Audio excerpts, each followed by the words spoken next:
اچھا پتہ بھی نہیں چلتا یہ قادیانی. ابھی ہمارے جہاں پرانا علاقہ ہے وہاں ایک دور کے جاننے والے ہیں، مطلب رشتہ داری نہیں، ایک محلے داری تھی، انہوں نے اپنی بیٹی کی شادی کی. اب وہ لوگ ایسے کہ بالکل ہماری طرح لگ رہے، بعد میں پتہ چلا یہ قادیانی ہے. وہ قادیانی نکلا. قادیانی غیر مسلم ہے، جن کے عقیدے اسلام کے مطابق نہیں ہیں، قادیانی نکلا. اب آپ سر پہ ہاتھ رکھیں اور سوچیں یار، مطلب شادی کے وقت کیا دیکھا جاتا ہے ہمارے معاشرے میں؟ صرف پیسہ، مال، بینک بیلنس، کماتا کیسا ہے، کھاتا کیسا ہے، پیچھے کیا ہے، گھر بار کیسا ہے، بس بیٹی دے دو. عقیدے کون چیک کرے گا؟ عقیدے کون دیکھے گا؟ یہ تو اللہ کا شکر ہے کبھی کبھی ان سے اچھے کام ہو جاتے ہیں. پنجاب میں جو نکاح نامہ چلتا ہے، پنجاب حکومت نے جو نکاح نامہ نکالا ہے اس میں یہ شک ہے ختم نبوت کی، اقرار کروایا جاتا ہے، بلکہ حلف لیا جاتا ہے. ہمارے ہاں سندھ کے اندر نہیں ہے ابھی یہ شک، لیکن میں نے سنا ہے کہ پنجاب میں جو نکاح نامہ جس پر نکاح پڑھایا جاتا ہے اس پر باقاعدہ ختم نبوت کا حلف نامہ موجود ہے. یعنی نکاح پڑھانے سے پہلے قاضی صاحب حلف لیں گے کہ ہاں تم ختم نبوت کے محافظ ہو، ختم نبوت کا اقرار کرنے والے ہو، نبی پاک صلی اللہ علیہ وسلم کو آخری نبی مانتے ہو یا نہیں. اقرار کروایا جاتا ہے دولہا کو دلہن کو.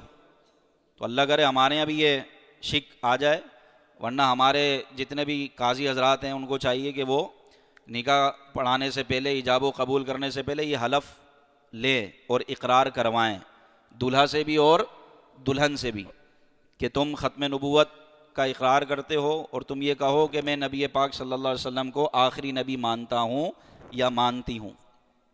اور اسی طرح آپ یہ بھی کہ اس سے اقرار کروائیں کہ میں جناب سیدنا صدیق اکبر رضی اللہ تعالیٰ عنہ کو مسلمانوں کا پہلا خلیفہ مانتا ہوں یا مانتی ہوں. اس بات کا حلف لیں اور اس کے اقرار کروائیں. تو یہ عقیدے کون چیک کرے گا؟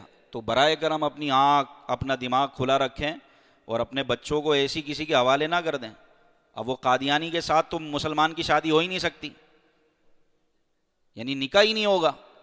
غیر مسلم کے ساتھ مسلمان کی شادی نہیں ہو سکتی، مشرکین کے ساتھ مسلمان کی شادی نہیں ہو سکتی. لا تنکحوا المشرکین حتی یؤمنوا، قرآن کی آیت ہے کہ تم مشرکوں سے نکاح نہیں کرو یہاں تک کہ وہ ایمان لے آئیں. تو کوئی مسلمان مرد کسی مشرک سے، غیر مسلم سے نکاح نہیں کر سکتا جب تک کہ وہ مسلمان نہ ہو جائے، الا یہ کہ اہل کتاب ہو. اہل کتاب کا معاملہ الگ ہے. اگر کوئی عیسائی لڑکی سے شادی کرنا چاہے تو وہ کر سکتا ہے، کیونکہ وہ اہل کتاب ہیں، جبکہ وہ اپنی کتاب کو مانتے ہوں.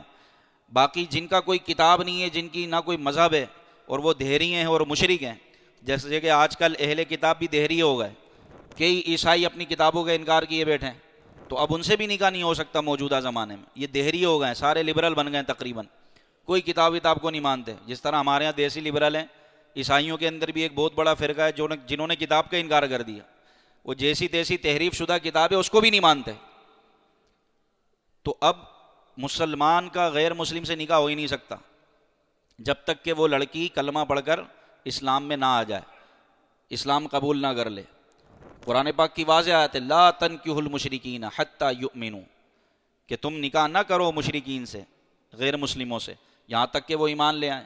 وَلَعَبْدٌ مُؤْمِنٌ خَيْرٌ مِّن مُشْرِک، فرمایا مومن غلام آزاد مشرک سے بہتر ہے. مومن غلام ہو، مومن ہو غلام ہو، وہ بہتر ہے ایک مشرک سے جو کہ آزاد ہو، سیٹ بنا ہوا ہو. غلام بہتر ہے ایک مومن. تو یہ ارشاد فرمایا گیا قرآن پاک میں.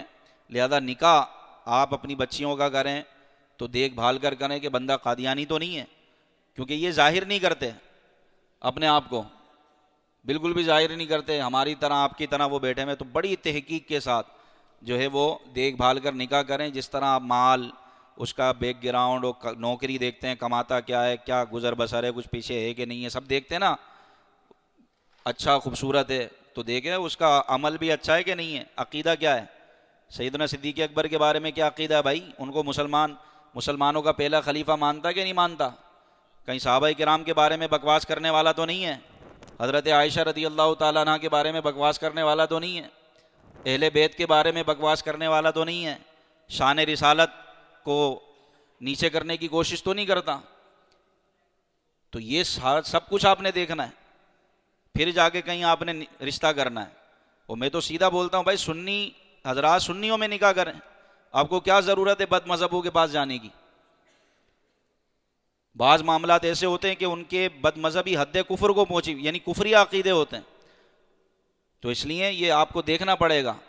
سونا جنگل رات اندھیری، چھائی بدری کالی ہے، سونے والے جاگتے رہیو چوروں کی رکھوالی ہے۔ تو جتنا آپ تحقیق کر سکتے اتنا آپ کریں، تو آپ کے سامنے سب کچھ کھل کر آ جائے گا کہ بندے کی کیا حیثیت ہے، اور صحابہ و اہل بیت، اللہ اور اس کے رسول کے بارے میں اس کے کیا نظریات ہیں۔ کیونکہ جب نکاح آپ کر رہے ہیں تو نکاح ایک دینی عمل ہے، اور آپ کسی کے نکاح میں اپنی بیٹی دے رہے ہیں یا کسی سے بیٹی لے رہے ہیں، اور پھر ان ماں باپ نے بچوں کی تربیت کرنی ہے۔ اب ماں باپ کا عقیدہ پلپلا ہوگا تو بچوں کا کیا حال ہوگا؟ یہ بہت اہم ٹاپک ہے، یعنی اس پر اگر میں گھنٹوں بیان کروں نا تو پورے امام غزالی کو لے کر آ جاؤں گا یہاں پر میں۔